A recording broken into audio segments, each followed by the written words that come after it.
नमस्कार, बहुत स्वागत है आपका स्वदेश न्यूज में। मैं हूं आपके साथ अंशुल शर्मा। आप देख रहे हैं ये यारी चीन पर पड़ेगी भारी। जी हां, नेपाल में राजनीतिक उथल पुथल और कोरोना महामारी से घिरे साल 2021 में काठमांडू नई दिल्ली के साथ द्विपक्षीय संबंध को फिर से बेहतर करने की कोशिश में है और ऐसे में अब तक नेपाल को भारत के खिलाफ भड़का रहे चीन की बेचैनी बढ़ गई है, क्योंकि प्रधानमंत्री Deuba vibrant Gujarat global summit में भाग लेने के लिए 10 जनवरी को भारत आ रहे हैं। देउबा की भारत यात्रा ऐसे समय पर रही है जब चीन अपने कर्ज का जाल बना चुके बेल्ट एंड रोड योजना को नेपाल में लागू करने के लिए एड़ी चोटी का जोर लगाए हुए है और उधर नेपाल में देउबा के नेतृत्व में नई सरकार बनने के बाद भारत के साथ मधुर संबंधों की ऐसी उम्मीद जताई जा रही है। अब ऐसे में सवाल ये उठता है कि क्या नेपाल की देउबा सरकार भी ओली की राह पर चलते हुए चीन के साथ बेल्ट एंड रोड की इनिशिएटिव पर दोबारा बातचीत कर सकते हैं, या नेपाली प्रधानमंत्री की यात्रा से चीन की चिंता क्यों बढ़ गई है, इस पर आज हम बात करेंगे। उनकी यात्रा से भारत और नेपाल के संबंध प्रगाढ़ होंगे, देउबा की यात्रा पर चीन की पैनी नजर क्यों है, यही सवालों के जवाब आज हम लेंगे हमारे रक्षा विशेषज्ञों के साथ। लेकिन चर्चा शुरू करने से पहले आपको बता दें कि नेपाल के पूर्व पीएम केपी शर्मा ओली के कार्यकाल में भारत और नेपाल के संबंध खराब हो गए थे।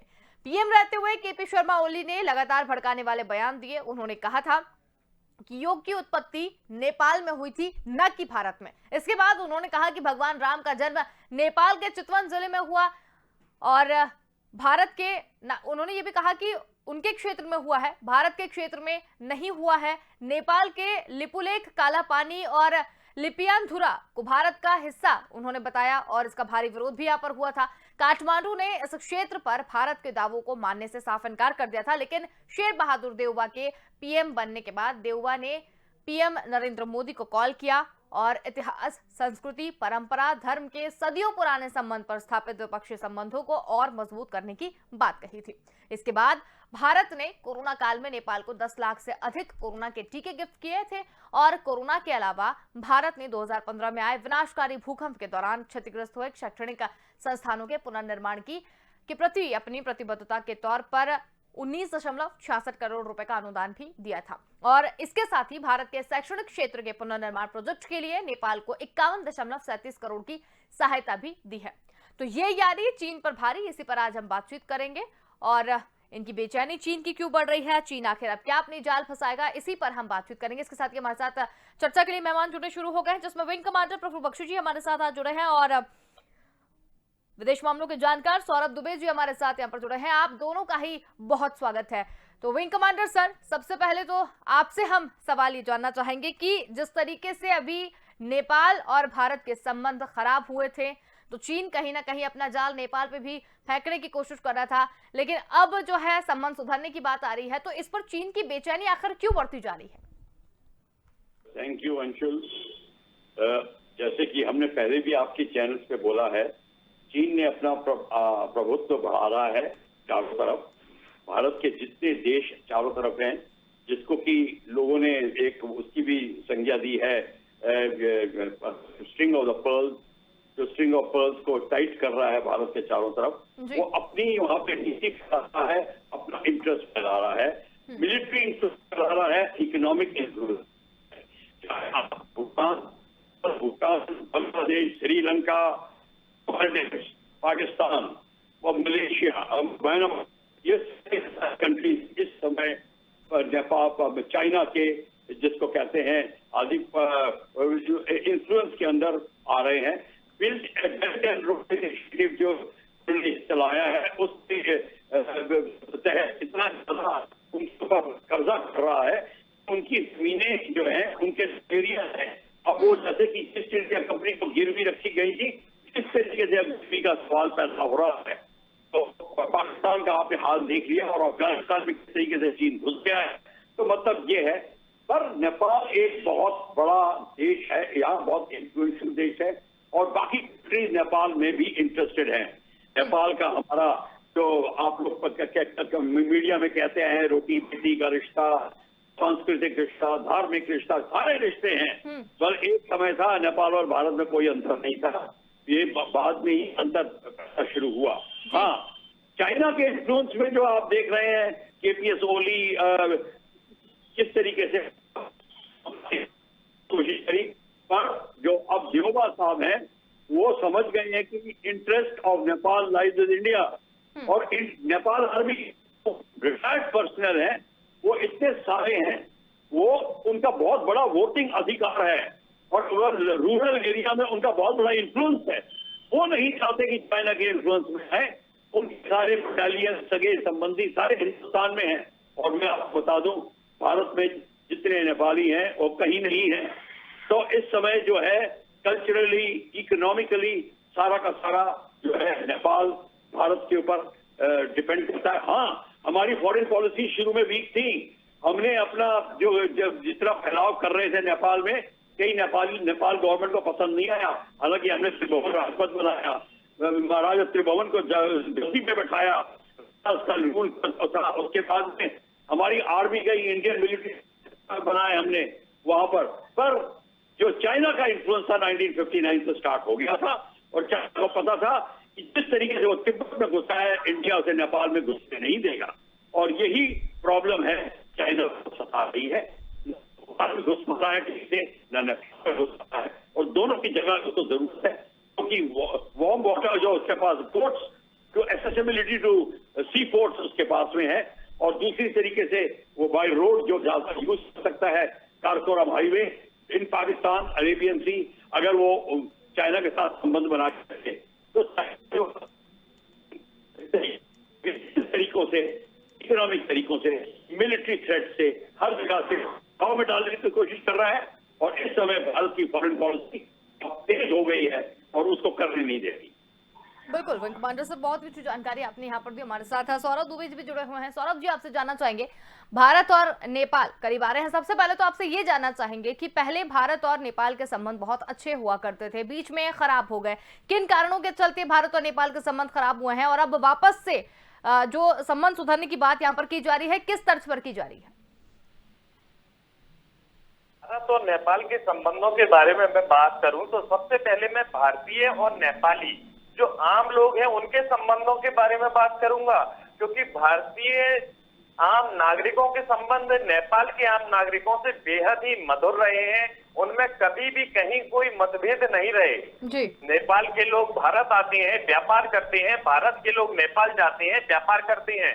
और जब स्थितियां ऐसी हो तब हुकूमत किसी देश में ऐसी आ जाए जो कि संबंधों को कहीं ना कहीं गड़बड़ करने की कोशिश करे, जैसे कि नेपाल के साथ हुआ पहले कुछ दिनों। अब हालात ये है कि नेपाल के संबंधों को सुधारने के लिए एक बेहद ही अच्छी पहल की गई है। हुकूमत भारत की नेपाल से संबंध मधुर रखना चाहती है और नेपाली हुकूमत भी भारत से बेहद ही अच्छे और मधुर संबंध रखना चाहती है। दोनों देशों के बीच वर्षों से बहुत ही अच्छा तालमेल रहा है और मिर्ची इस बात की चाइना को अब लगेगी। चाइना को मिर्ची क्यों लगेगी? क्योंकि चाइना के कई सारे प्रोजेक्ट पर असर पड़ने वाला है। चाइना के बारे में मैं ये कहूं कि नंगा नहाएगा क्या और निचोड़ेगा क्या। हालांकि ये बात आपको कुछ अलवेली किस्म की लग रही होगी, क्योंकि आमतौर पर ऐसी बात पाकिस्तान के बारे में कही जाती है। मैं आपको बताऊं कि चाइना के प्रत्येक व्यक्ति पर $8,000 का कर्ज है, जो कि बांग्लादेश और पाकिस्तान से भी कहीं ज्यादा है। यही वजह है कि BRI निवेश में 54% की गिरावट चाइना ने कर दी है और आर्थिक मोर्चों पर अब चाइना को भी काफी मुश्किल पेश आने लगी है। अमेरिका ने हाल में जिस तरह से $768 अरब का रक्षा बिल पास किया, उसके बाद चाइना की चिंता और भी बढ़ जाना लाजमी है। हम सभी ने पिछले दिनों देखा किस तरह चाइना बिजली के संकट से बदहाल रहा और चाइना की हांगकांग समस्या अपने आप में एक बहुत ही बड़ी समस्या है। चाइना को ये तक कहना पड़ा वहां के उद्योगपतियों से कि आपने समाज से जो कुछ लिया है, आप समाज को उसे लौटाना शुरू कीजिए। इसका मतलब क्या है?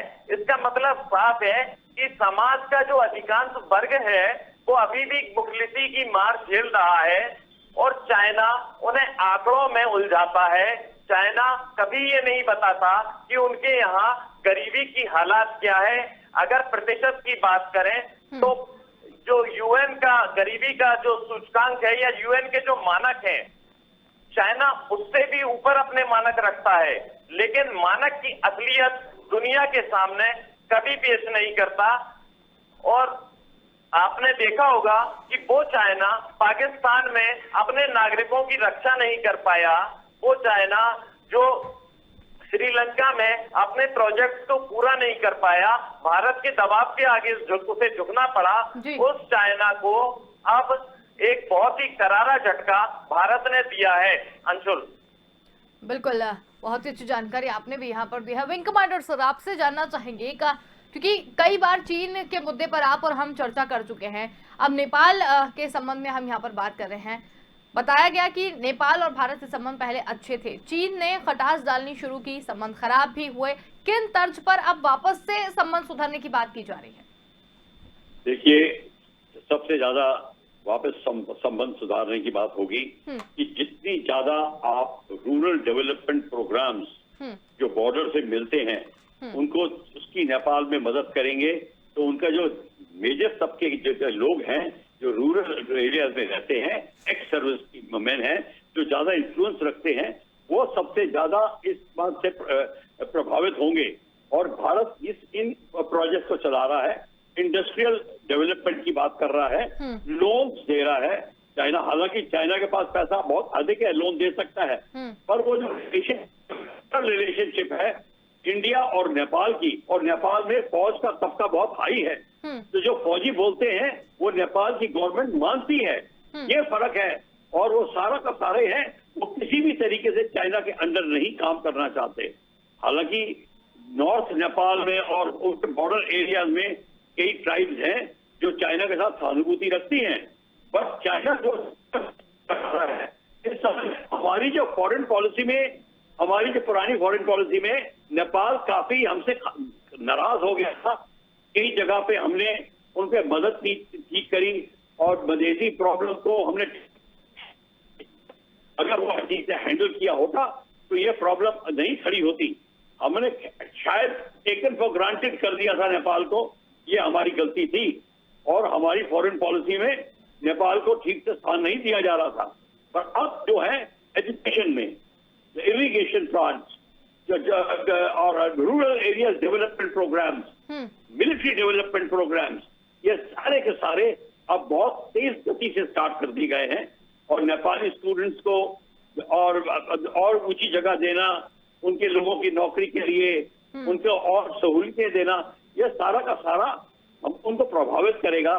इस समय हमारे को नेपाल और भूटान से, दोनों से बना के रखनी पड़ेगी। और चाइना भरसक प्रयत्न कर रहा है दोनों में दरार डालने। भूटान और नेपाल ने एक बार हमें थ्रेट डिक्लेयर करने की बात कर दी थी, तो अब वो बात नहीं रही है। इस सब पिछले 2 साल में बड़ा बदलाव आ रहा है और इस बदलाव के कारण अब चाइना और भी चिंतित है। और इस चिंता का विषय चाइना वेरियस फोरम में लेके आ रहा है और किसी तरीके से वो नेपाल प्रभावित करना चाहता है, चाहे टूरिज्म के द्वारा हो, चाहे इवन एवरेस्ट के द्वारा हो, हर एक जगह पे वो अपना अड़ंगा डालने की कोशिश कर रहा है। विंग कमांडर सर, चीन की अगर बात करें तो एक वो बहुत ही इनिशिएटिव महत्वाकांक्षी कोई सी योजना है उसकी, जिसमें बेल्ट एंड रोड इनिशिएटिव यानी BRI एक योजना के तहत काम कर रहा है, तो क्या है ये योजना, कैसे समझे इसे? बेल्ट एंड रोड इनिशिएटिव ये योजना है, चाइना सारी कंट्रीज को कनेक्ट करने की कोशिश कर रहा है। जगह जगह पे वो communication system, roads and industrial development programmes बना रहा है और लोकल इंडस्ट्रीज को लोन दे रहा है। वही लोन जो है उनके ऊपर कर्जा चढ़ रहे हैं, जैसा राइट श्रीलंका हो, बांग्लादेश हो, पाकिस्तान हो। पाकिस्तान का तो POK सारा का सारा उसके हाथ से निकल रहा है। पर क्वेश्चन ये है, वो अपनी तरफ से वो कहता है मैं रूरल लोन दे रहा हूं, पर वो लोन जो है वो कर्जा बन जाते हैं, वो देने के वो क्या कहते हैं स्थिति में नहीं होते। तो इसीलिए तो BRI जो इनकी बात हो रही है, बॉर्डर रोड इनिशिएटिव, इसके कारण सारी कंट्रीज अब चाइना की खिलाफत कर रही हैं और उनको अभी बात पसंद नहीं आ रही।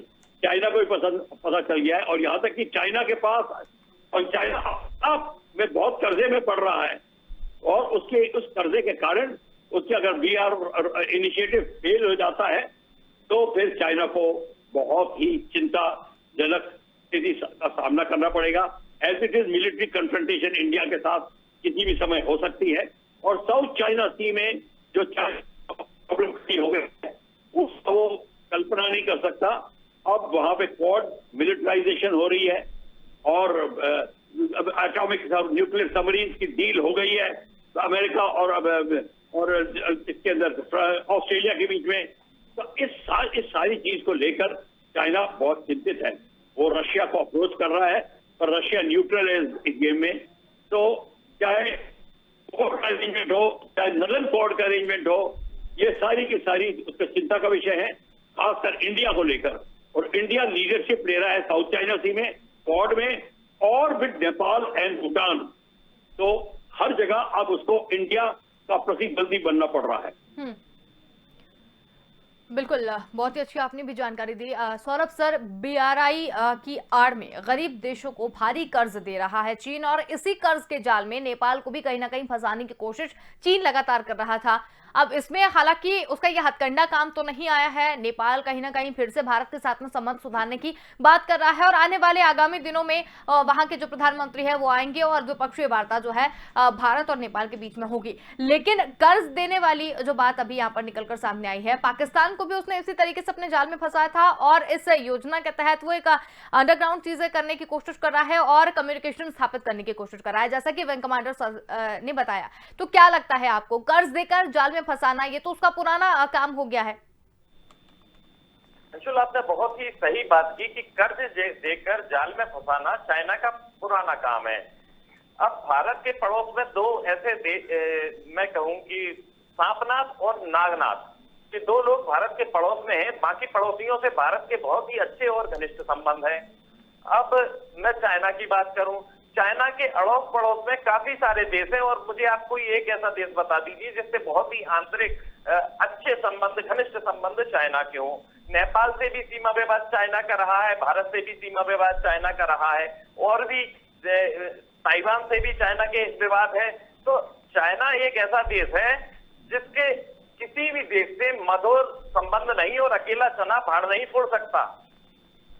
चाइना को अब ये बात बहुत अच्छी तरह समझ लेनी चाहिए और चाइना को आगे बढ़कर अपने भारत से संबंध मधुर करने चाहिए। जिनपिंग ये नहीं चाहते कि उनकी सच्चाई चाइना के आम लोगों को मालूम चले, इसलिए वो नए नए प्रोपेगेंडा खड़े करते हैं और लोगों में एक नई जो झूठी राष्ट्रीय भावना जिसको मैं कहूंगा उसको प्रोत्साहित करने की कोशिश करते हैं, एक असफल प्रयास करते हैं।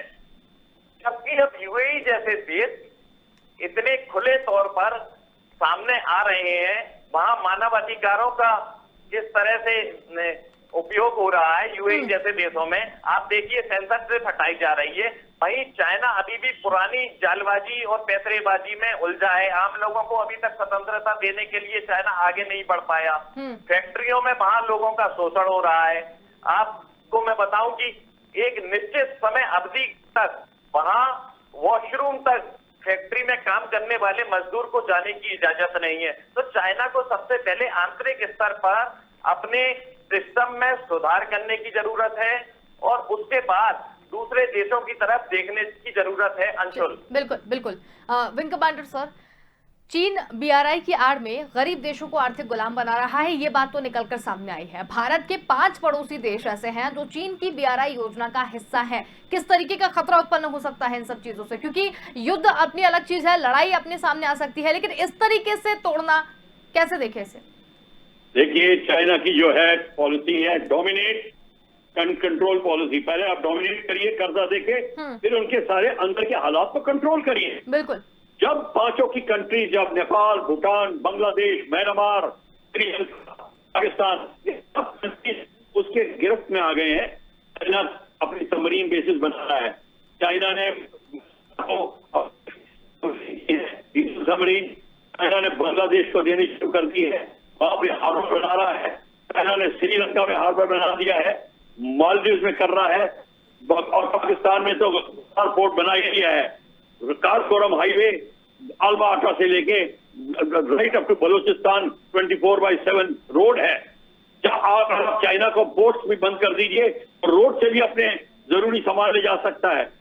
मैं ये बताने की बात कर रहा हूं कि चाइना जब डोमिनेट करता है तो फिर मिलिट्री एंगल को लेकर सबसे ज्यादा डोमिनेट करता है। आज उनकी फौज को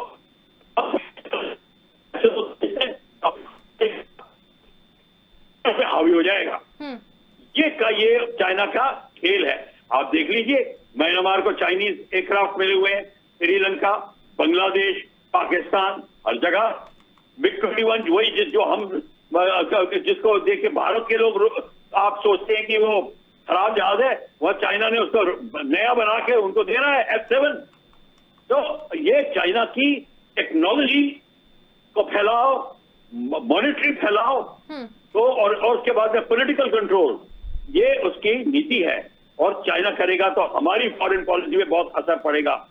अगर जब हमारी को प्रॉब्लम खड़ी होगी तब आप देखेंगे सिर्फ हम चाइना से लद्दाख में ही नहीं लड़ेंगे, बे ऑफ बंगाल में भी उसके पोर्ट्स बन जाएंगे, अरेबियन सी में उसका पोर्ट्स होंगे, हर जगह होंगे। तो आपको बहुत प्रॉब्लम आएगी। ये हमारी पुरानी फॉरेन पॉलिसी की गलती है कि हमने ये होने दिया। ये होने नहीं देना चाहिए था, हमारे को एग्रेसिव रहना चाहिए था। बिल्कुल बिल्कुल।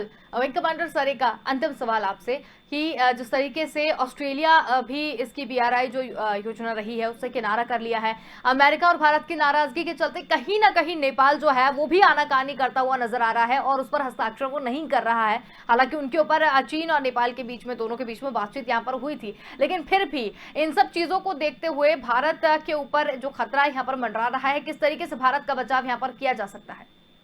देखिए, भारत का ऐसा खतरा मैं नहीं कहूंगा कि कोई बड़ा मेजर खतरा हो जाएगा, क्योंकि भारत जो चीन नेपाल की पॉलिसी पता चल गई है।